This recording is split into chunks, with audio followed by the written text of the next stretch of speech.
когда мы уже полетим на Мальдивы? Ты каждый год мне обещаешь полететь на Мальдивы, хоть куда-нибудь, когда уже. Та же самая Катя, у которой муж ничего не зарабатывает, полетели в этом году отдыхать, а ты мне все обещаешь и обещаешь, и мы никуда никак не полетим.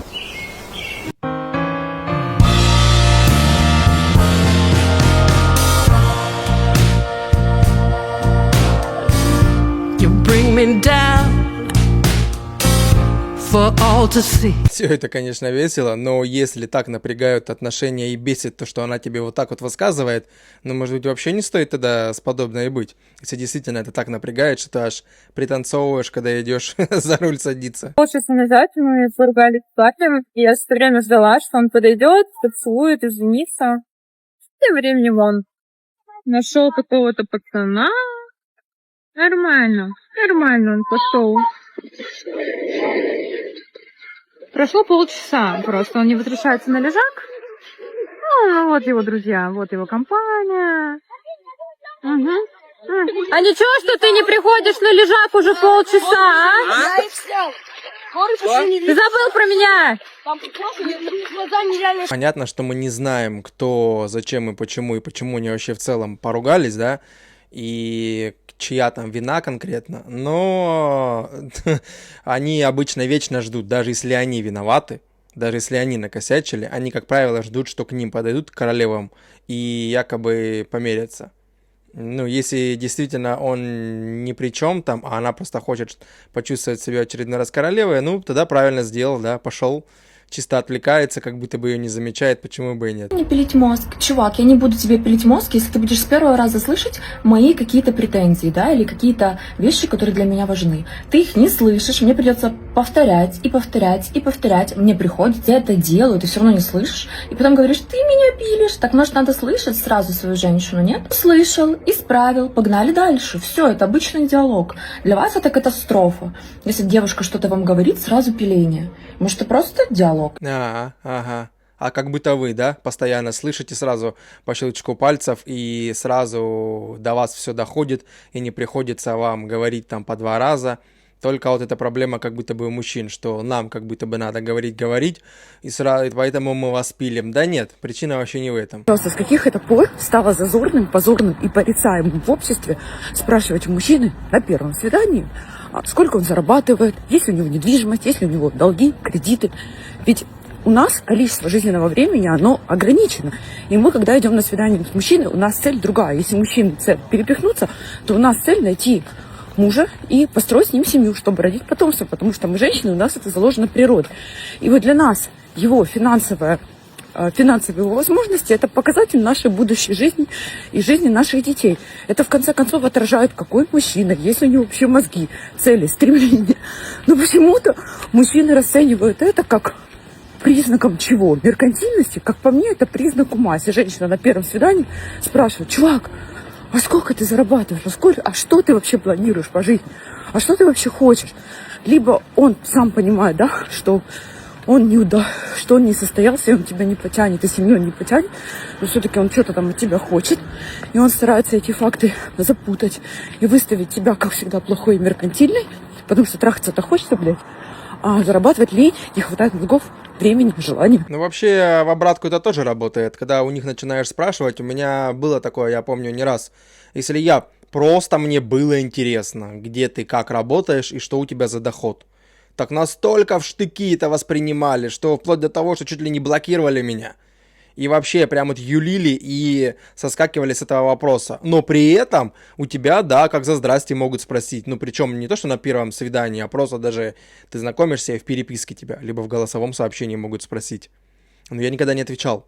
Ну, моих точных доходов знаю только я никому их никогда не рассказываю.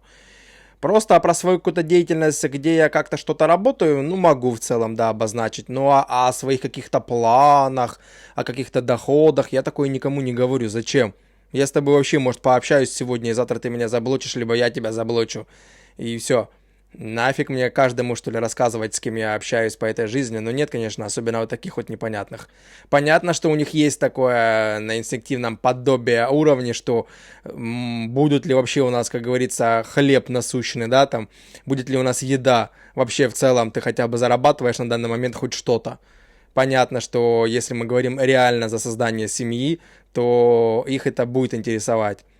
Хотя есть такие, которые просто интересуются твоим кошельком, не для семьи даже, а просто, чтобы понимать, сможешь ли ты ее куда-нибудь вывести, подаришь ли ты что-нибудь дорогое, потому что это тоже всякие эти крайности. Другой мужской пол. Мне вас очень жаль, но при этом одновременно я вами восхищаюсь. Я женщина, у которой 2 детей, и все их полное обеспечение на мне. То есть это перелеты, любые путешествия, жрачка, болячка, одежда, вот все, что вы делаете каждый день.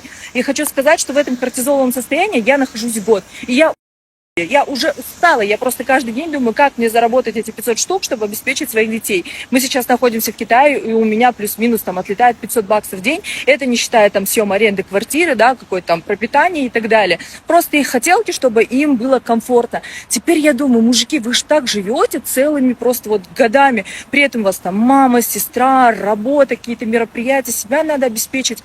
Бля, ребята, просто держитесь. Моя вот просто уважуха, респектуха вам и говорю, держитесь, все получится. Все получится, это что она имеет в виду? Подбодрить решила, что ли? Да мы и так как бы знаем, что делать по своей жизни. Ну а так, если да, без шуток, и действительно, если у нее все так, как она разрисовала, ну да, вот она хотя бы немножко понимает жизнь мужчин, да. Когда на тебя действительно вот такая вот всякая тема навешивается, и ты просто в ахере, конечно же, да. Ну, что есть, то есть. А они же не все понимают. Вот она тащит 2 детей сама. Ну, понятно, если бы она там не гоняла путешествовать, не знаю, насколько она часто это делает, но в путешествии понятно, ты выезжаешь на отдых, там всегда большие растраты. $500 это еще обычное дело, плюс-минус. Ну, наверное, в Китае, я не знаю. Ну, в общем, короче, хотя бы немножко понимает, уже хорошо. Сейчас я во Вьетнаме, здесь очень много русских, в том числе и девушек. Сейчас я покажу, как легко и правильно с ними знакомиться. Нет, давайте познакомимся. Привет, давай познакомимся. Нет. Девушка, какая прекрасная, может познакомимся? Да, блядь. Можно с вами познакомиться, девушка? Не, давай гуляй. Блядь. Девушка, стойте, а вы все вместе? Нет. Блядь. Девушка, я дико извиняюсь, можно с вами? Не до тебя, реально, подожди, пожалуйста. Бля. Девушка, извините, можно познакомиться? Блядь, да что ж такое? Нет? Привет, красивая такая, давай познакомимся. Фу, блядь. Ребят, короче, не знаю, что сегодня за день. Вот, обычно, блядь, вообще все по-другому. Какие добродушные, да? Прям вообще все хотят знакомиться, все прям прыгают на шею и так далее, которые особенно на камеру плачутся, то, что никто к нам не подходит знакомиться и так далее. Конечно же, если это не прикол, и он реально так заснял, без всяких постанов, то да, вот вам печальная ситуация, вот почему мы и не подходим. Я не знаю, я как бы мужской внешности особо не разбираюсь, да, но я не знаю, насколько он там красивый, некрасивый, но почему-то там, да, некоторые реагируют прям фу, не фу, как будто бы, я не знаю, он там, я не знаю, хуже, чем кто. Хотя они сами при этом, вот я каждую, которую он показал, там каждая фу просто, и на татуировках, фиг пойми какая.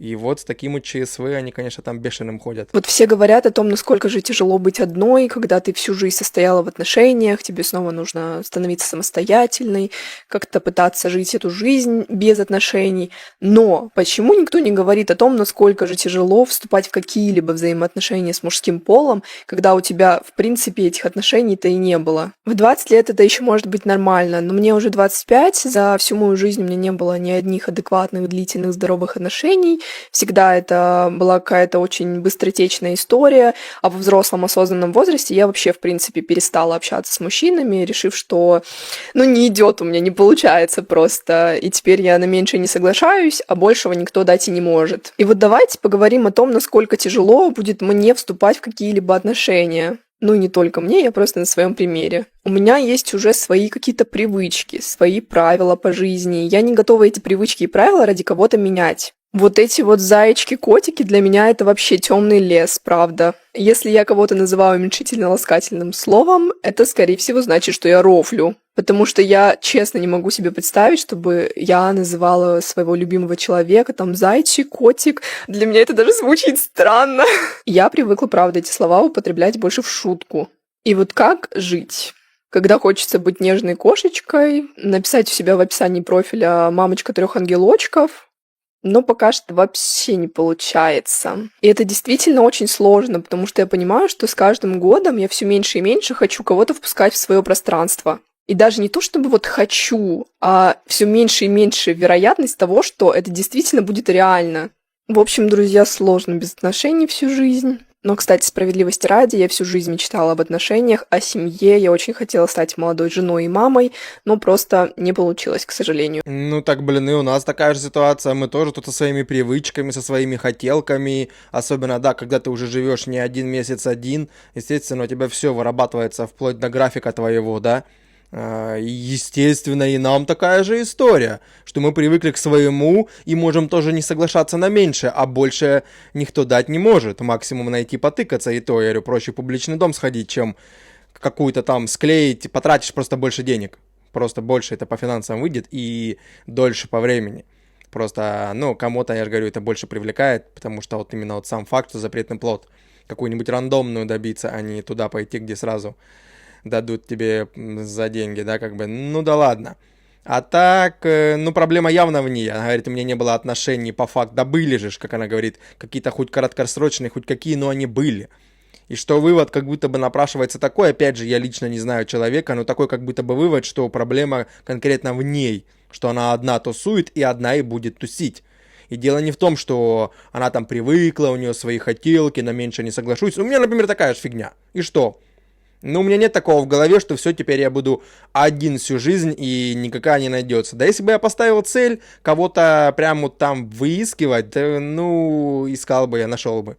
Но у меня просто такой цели не стоит. Пока меня это не интересует. Ну, короче, я считаю, что проблема в ней только. Я не только цветы хочу на первом свидании. Обязательно заказать такси. Обязательно. Как ты попросишь у мужчины? А я не буду просить. Ты говоришь такси обязательно. Я не должна это говорить. Ты живешь в Балашихе, я тебе говорю, давай в центре увидимся. Как ты мне об этом скажешь? Ты должен мне сказать, что вот, я вызываю тебе машину и так далее. Если нет, я даже не иду туда. Я не собираюсь. Я не буду каблуки надевать, чтобы там, я не знаю... На метро ехать. Не то, что на метро ехать, чтобы еще там каблуки, платье, еще за свой счет на такси схерали. Нет. Девушка, если девушка нормально может об этом сказать, слушай, я тут каблуки надела, платье, мне неудобно, типа там на автобусе, на метро. Это можешь я не должна да не об все этом мужчины, говорить. не все мужчины поймут, мне что не надо. Мне не нужны было мужчины, такое. которые ищут себе девушку, которая приедет на метро. Этого уже достаточно. Все. Мне не нужен такой мужчина. Я не хочу. Я ищу того, кто как я, либо выше меня. А вот ниже мне туда не надо. Это нормально, нет? Ты ему очень понравился, он не соображает тебе так сильно. Это его проблемы. Это его проблема. Можешь нормально мне не сказать, нужен слушай, мне мужчина, некомфортно. который не соображает. Зачем? Она все может, ты сама может и на свидание, вообще все может. Она тебе говорит о том, что я просто в эту сторону тогда смотреть не буду. И все. Мне это не интересно. Все зависит от того, как ты это скажешь. Если мне девушка какая-то скажет, слушай, ты меня Я не хочу говорить. Скажет, слушай, я тут платье надела, каблуки, что-то мне некомфортно. Не зовешь на такси, типа, чтобы я комфортно была. Я скажу, без проблем. Прямо сейчас закажу. Вот девушка скажет, блядь, ты обязан, блядь, ездить на такси, я сам с ним. Никто никому не обязан. Ты тоже не обязан с этой девушкой идти. Ты можешь идти с кем ты хочешь, кто тебя симпатизирует. Ну, короче, две королевы там, да, и хоть там и парни пытались там что-то им логическое объяснить, они вообще, им пофиг, они на своей волне. Ну, вот так вот. То есть, да, вот опять же, с ее слов, то есть, если я увидел ее где-то, захотел с ней увидеться, то есть, автоматически у меня в голове должно быть, что она даже об этом не говорит, я не знаю, что для нее там норма, не норма, и я уже должен автоматически вызвать ей какой-нибудь бизнес-класс, зная, что она стопудово наденет каблуки, да и вообще, что ей надо такой ненаглядной королеве подвести карету, чтобы ее довезли до пункта назначения. Если я хочу ее узреть, то я прям ковровую такую красную дорожку должен расстелить еще, когда она из такси выходит. Потому что нифига себе такую, как она, как некоторые называют себя, такого персика, чтобы таким персиком завладеть. Нифига себе. Вызывай мне такси, падаю у моих ног и целую их, чтобы я вообще подумала, общаться с тобой на втором свидании или нет. Ну, то есть, такое ощущение вот складывается. И у них же ж не у малого количества, не говорю за всех, не все так делают, но не у малого количества вот такие вот как бы в голове такой вот маргаринчик, да. Ну и вот у нее такое понятие о жизни. Ну никто же ее не переубедит, и там бессмысленно, что они стоят, точнее, и доказывают, да, там парни какие-то. Вообще это ничем не поможет. Вот у нее такое и у ее подруги мировоззрение. Ну, оно у нас у каждого свое, да, как бы какое-то мировоззрение. Ну вот у них такое вот. И таких же немалое количество. Ну и пускай идут нафиг, понятно, нам-то пофиг. Если парни не хотят подходить и знакомиться со мной, значит, я буду это делать сама. Подумала я и сделала вот такие вот визиточки. Тираж был 100 штук, минимальный. Вот вживую они выглядят вот так вот. Здесь вот мой QR-кодик на Telegram. И вроде бы идея хорошая, но я очень много путешествую.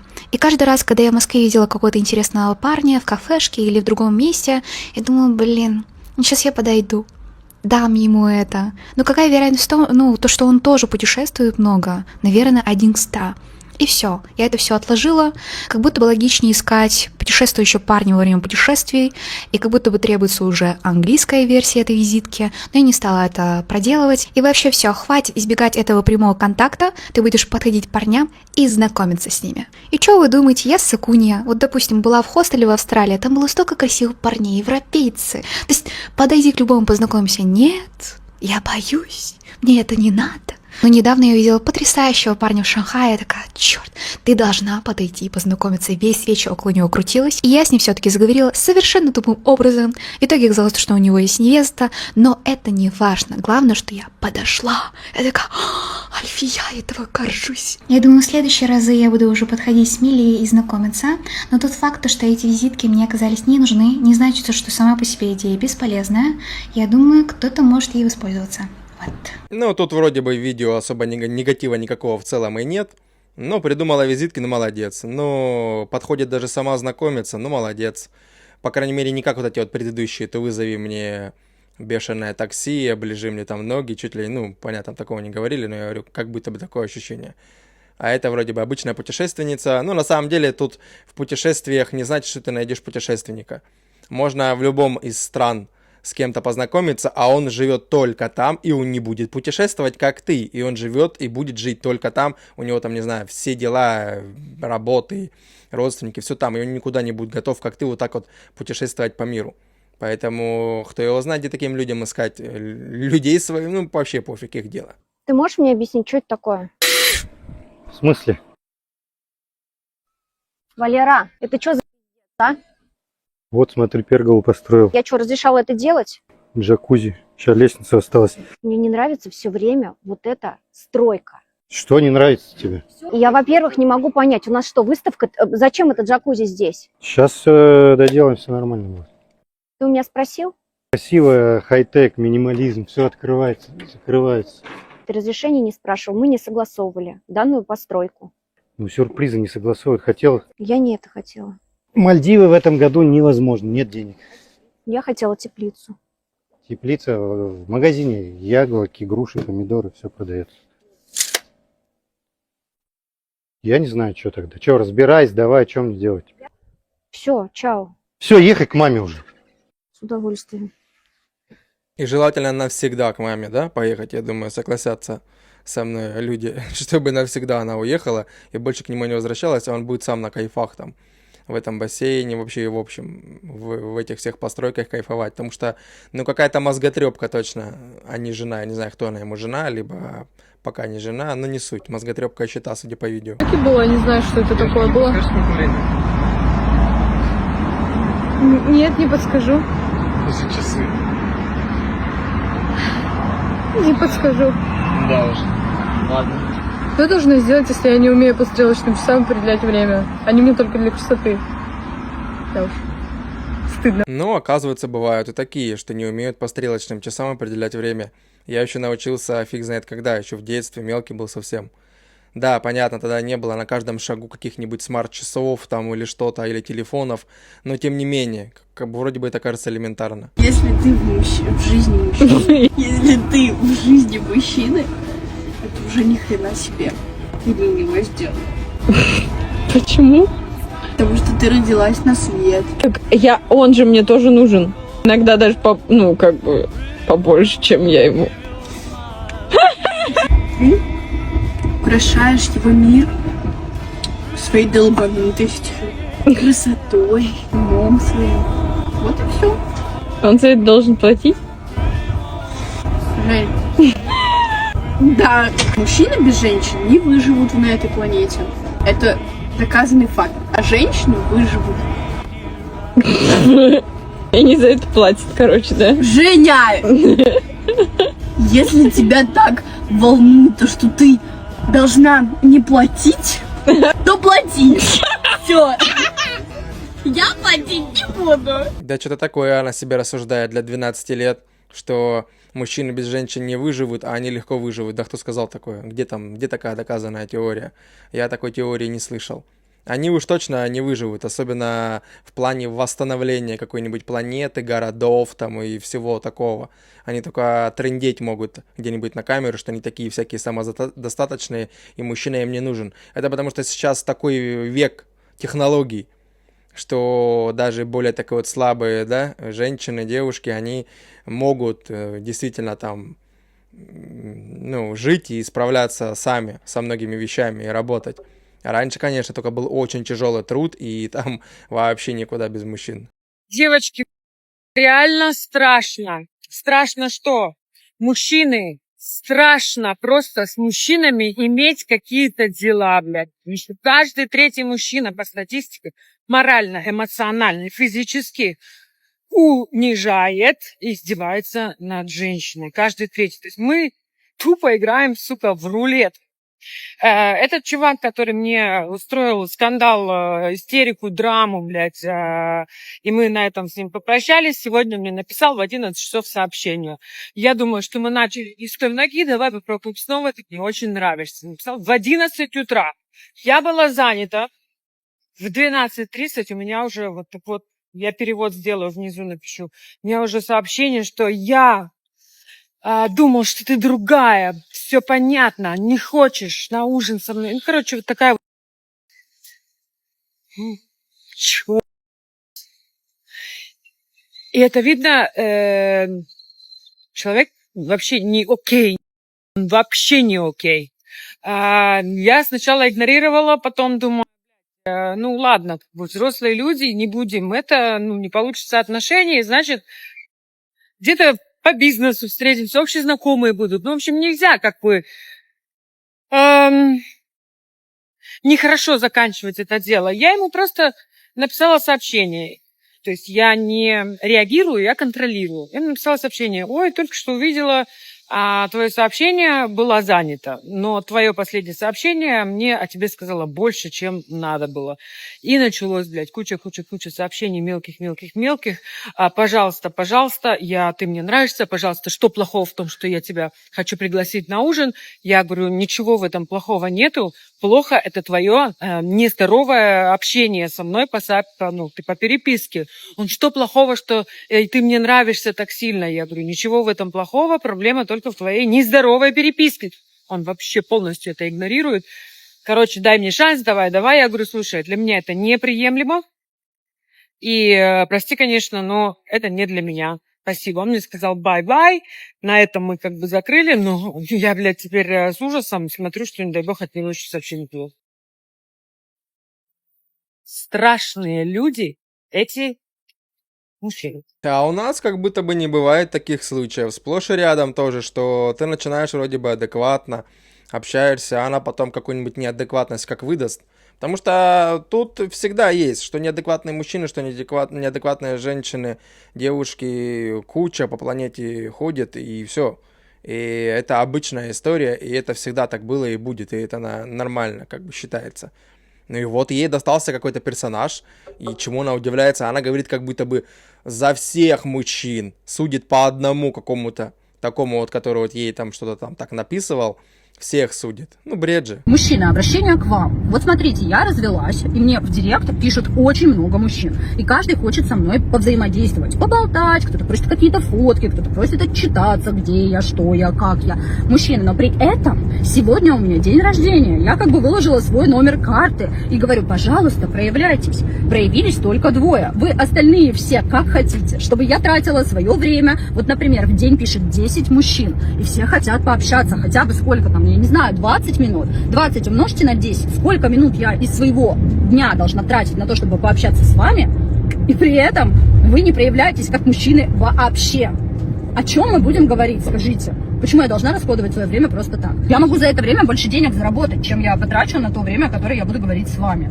Поэтому, мужчины, если вы хотите... 100%. Если вы хотите пообщаться с красивой, успешной женщиной, сначала проявитесь. Номер карты в описании. Ну, то есть буквально она подтверждает то, что ей, как простепоме последней, надо на карту сначала закинуть денег, а потом ты со мной увидишься. То есть вот это она имеет в виду, ну, потому что это выглядит так. Это не выглядит проявлением мужчины. То есть проявиться, это значит просто тебе кинуть рандомной девушке, женщине денег. Это вот это значит проявиться.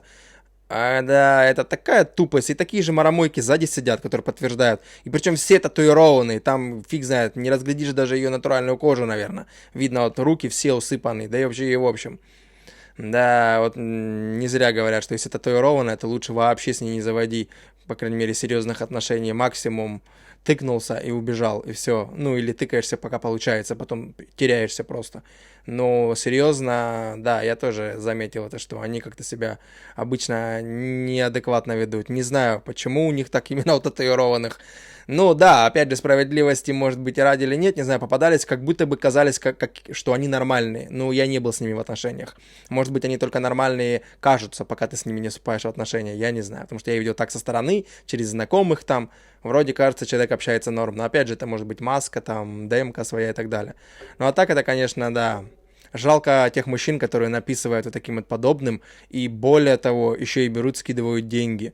Да вообще пофиг, день рождения у тебя или нет, я тебя знать не знаю. Я максимум, что тебе могу сделать, это просто написать с днем рождения. Смайлик какой-нибудь отправить. Все. Но точно уж не деньги. Это равносильно, что мужчина бы, у него днюха, он такой, давайте мне, скидывайтесь деньги. Соберу с вас дань, просто так. Да, еще тот бред. Я бы никогда своему сыну не позволила жениться на девушке с ребенком. Почему? Ну что, мы должны чьи-то остатки подбирать, что ли? Не мы же, а твой ребенок. Ну что, я же его мать-то, что я же за него беспокоюсь? Найдет себе молодую, свободную, зачем ему сейчас с чьим-то ребенком? Нет, я против. А сама бы? У тебя же тоже двое детей. Ты бы вышла, захотела бы замуж выйти еще раз? Конечно. Я бы хотела. Видишь, какая... ну я-то статная, красивая, успешная. Какая ты сучка. А я бы вот своих детей никогда бы не отдала своих дочек замуж без хаунмала. Хаунмал? Как минимум 20 лямов. Ты же не южанка. Ну, я не южанка, но я их растила, поила, кормила, жопы трясала ради того, чтобы их вырастить. Пусть платят, если хотят ее в жены. 20 лямов? Да, я хотя бы вот ей что-нибудь, квартиру, что-нибудь куплю, чтобы она не осталась потом опять после замужества с детьми одна. Да вода, да? Да вода. Как у нас это. Детей понаделали, развелся, блядь, оставил. И детей без ничего, без кола, без двора. Поэтому как гарант 20 лямов это минимум. Ох, ничего. Это надо было видеть.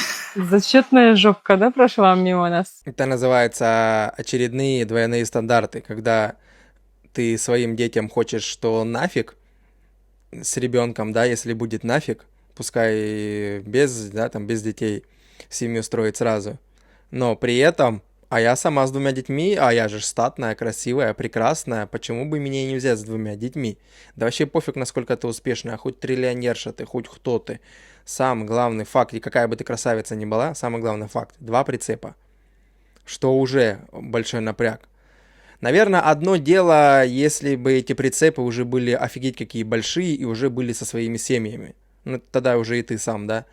Вроде бы тогда не молодой получаешься. Но другое дело, когда они с тобой живут, в этом же самый большой напряг, что они живут, вот они рядом с тобой. И напрягают тебя каждый день. Еще и чаще всего конфликты на этом фоне. Поэтому это просто... У меня есть один знакомый, что он разошелся наоборот. Была девушка у него без детей, ну, в общем. А потом с женщиной сетовался, там у нее ребенок уже есть, дочка. И уже второго совместного, то есть, заделал.